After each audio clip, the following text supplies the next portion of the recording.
Welcome back to the Curious Kid podcast. Here's a riddle.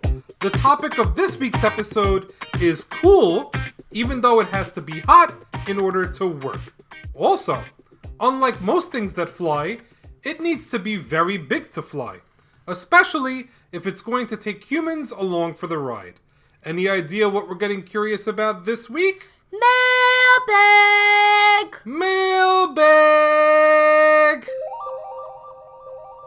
Thank you so much for all the episodes you guys do. We love listening and learning about all the topics you have gotten curious about. Our favorites have been curious about soccer, owls, rockets, and airplanes, and so many more. Can you get curious about hot air balloons?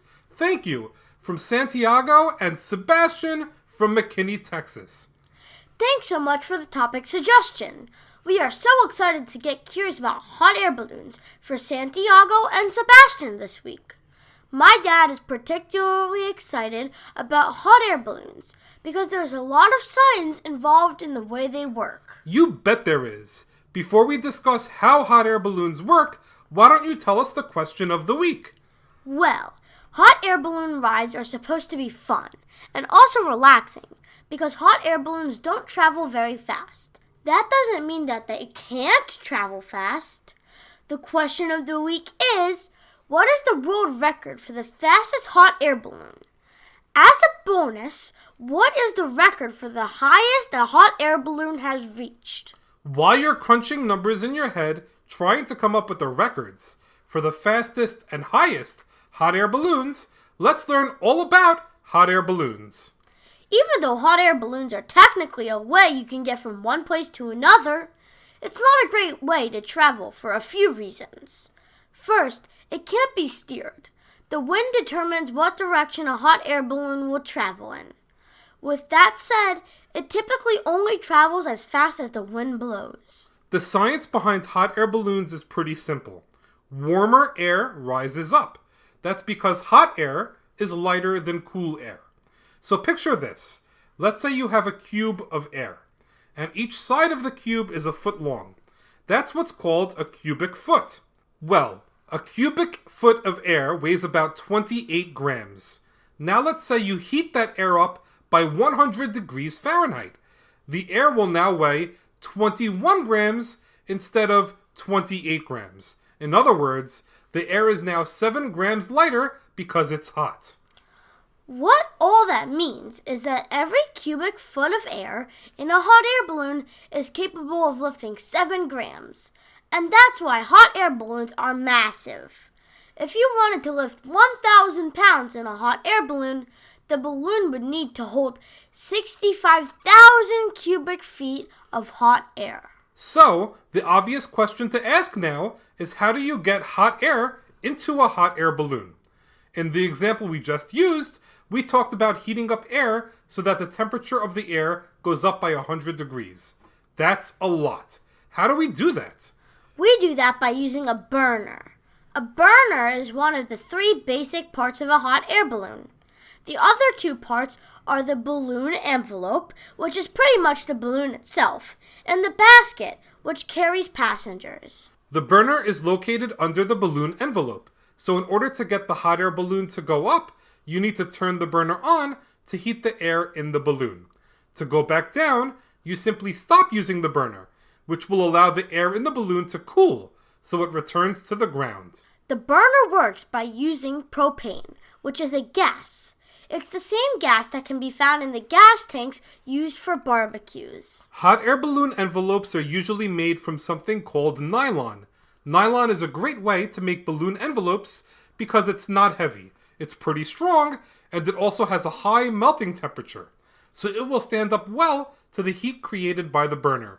Just in case, the nylon at the bottom of the balloon envelope is also coated with fire-resistant material, which helps keep it from burning, even if it comes into contact with the flame created by the burner. As for the basket that holds the passengers, it's usually made from wicker. Wicker is a material that's commonly used to make chairs, which are conveniently called wicker chairs. Wicker is a great material for hot air balloon baskets because it is strong, flexible, and it doesn't weigh a lot. When hot air balloons land, the wicker in the basket helps absorb some of the impact from the landing, so it feels smooth for the passengers inside. There isn't too much to piloting a hot air balloon. There is a control in the balloon that adjusts the amount of propane being burned. That means that the pilot can control the size of the flame created by the burner. So if you want to go up quickly, you create a big flame. To go up slower, a smaller flame is sufficient. There is even a vent in the balloon envelope that pilot can use. It usually is closed, but the pilot can open the vent to let hot air out so that the balloon doesn't rise as quickly. Now, this is where it gets really interesting. We've only discussed moving the hot air balloon up and down. But how do pilots get hot air balloons to move horizontally, from side to side? They do that by taking advantage of the wind. At different heights or altitudes, the wind may point in a different direction. Hot air balloon pilots are skilled at being able to use the wind to move the hot air balloon the way they want it to go. Even though the hot air balloon pilot is really important in making the whole process work, there is also a ground crew that helps the pilot navigate. The ground crew is necessary because flying a hot air balloon is unpredictable, so you can't just land the hot air balloon exactly where it took off. When the pilot gets ready to land the hot air balloon, they communicate with the ground crew using a radio. They look for a wide open space without any potential hazards. One of the things that hot air balloon pilots need to pay very close attention to is the weather. They work closely with the weather service to figure out whether it's safe to fly or not. They generally look for clear skies with calm winds. Heavy wind can make a hot air balloon a bit too exciting, and lightning is another big concern, because there would be a risk of a lightning strike.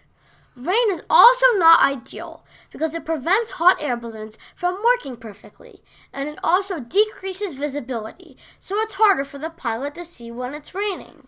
Pilots sometimes send up something called a pilot balloon to see how it rises into the air. A pilot balloon is just a balloon filled with helium, like the balloons you might see at a birthday party. By observing the pilot balloon as it travels higher and higher, pilots can get a good idea of how the wind is blowing that day. Another important thing for hot air balloon pilots to consider is a delay when using the burner. What I mean is that things don't happen instantaneously when you're flying a hot air balloon. If you turn the burner on full blast, it will take about 30 seconds for the balloon to rise the way you want it to, because it takes some time to heat up all the air inside the balloon. The same way, by turning the burner off, it will take about 30 seconds for the air to cool enough for the balloon to respond to the cool air by lowering closer to the ground. For this reason, pilots need to anticipate what they want to do to account for the 30-second delay. Now that we understand how hot air balloons work, let's learn a bit about the history of hot air balloons. The first documented hot air balloon flight happened in 1783. That's 6 years before George Washington became the first president of the United States, so it's really a long time ago. The flight took place in France, and the passengers were a chicken, a duck, and a sheep. That's not a joke. You can look it up.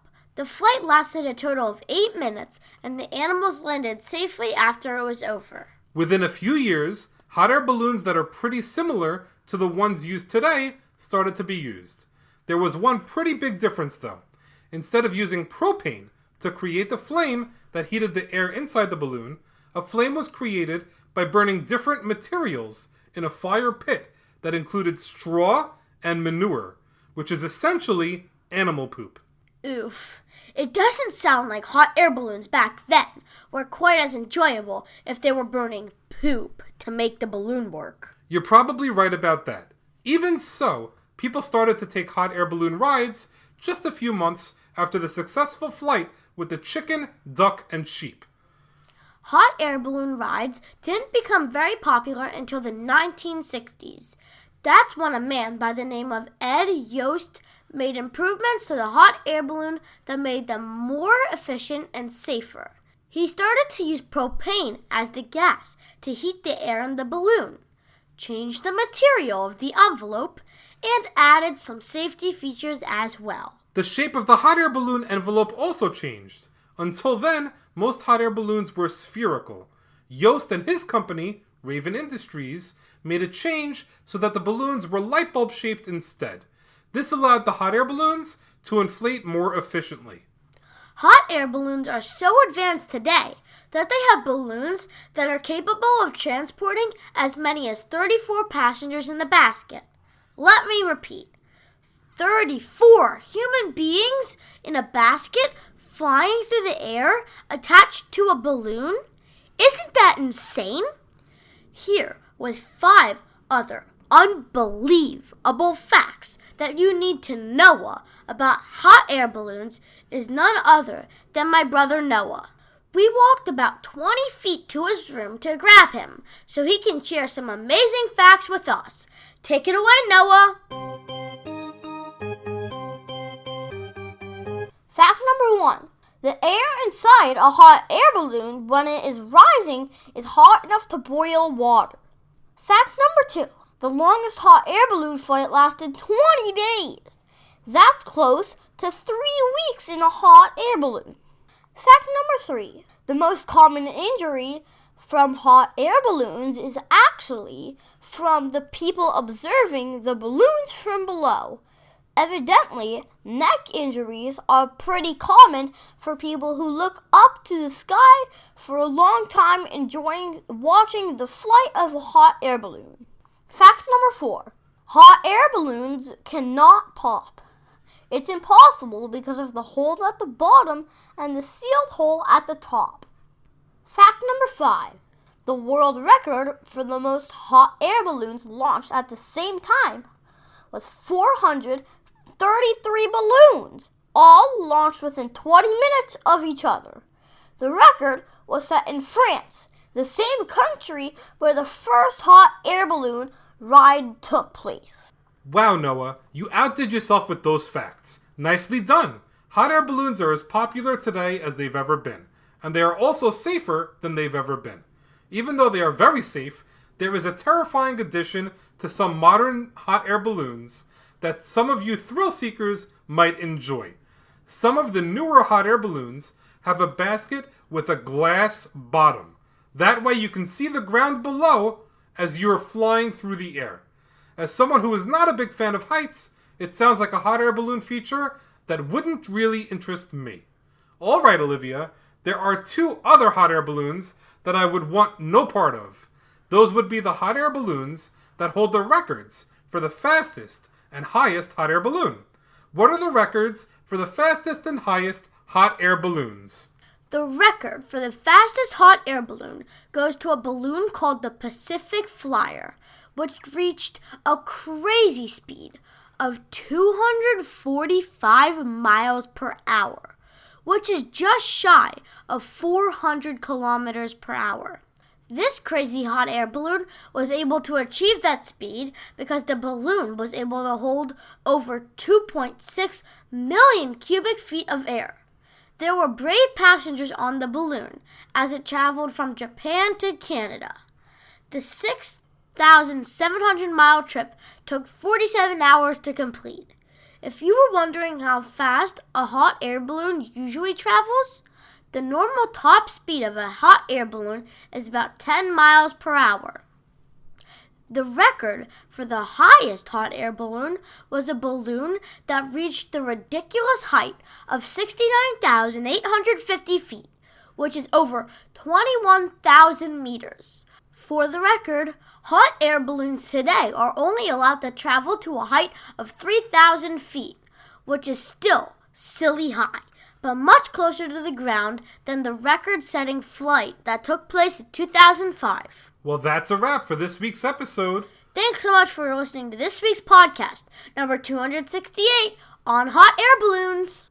Great job, Olivia, and great job, Santiago and Sebastian, for the high-flying episode topic suggestion. Do you want us to get curious for you? If so, fill out an episode topic suggestion form. It's super easy, and you can find the link in the episode notes.